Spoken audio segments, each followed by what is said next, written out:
हमारे इस चैनल को सब्सक्राइब करने के साथ ही हमारे इस माई सेकंड चैनल यानी कि सुपर हिट डांस चैनल को भी सब्सक्राइब करके बेल आइकन को ऑन कर दीजिए। क्लिक करें।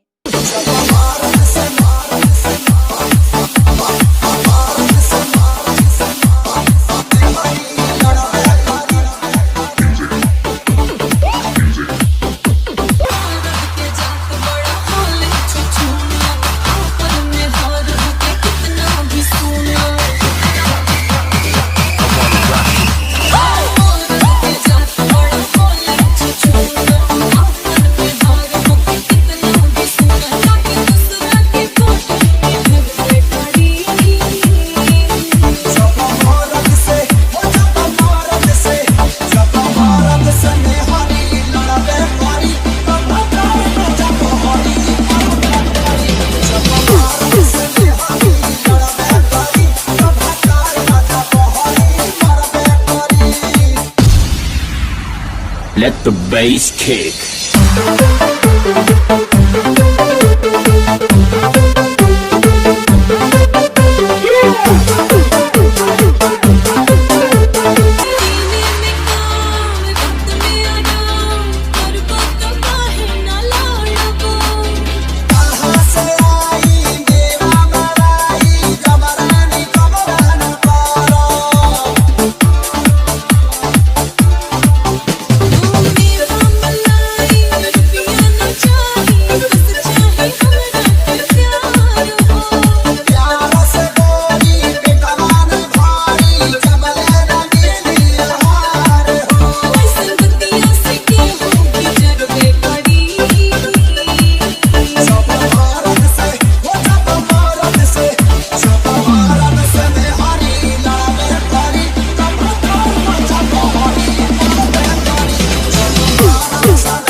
प्रूफ देख लीजिए फ्रेंड, मैं इस ऐप से कितना कमा चुका हूँ। देखिए 134 मेरे फ़ोन में पड़ा हुआ है। रिकॉर्ड में मैं आपको दिखा देता हूँ। देखिए यहाँ मैंने 200 रुपये ट्रांसफ़र कर दिया है और 1 रुपये के बाद ट्रांसफ़र कर दिया है। अभी 134 पड़ा हुआ है।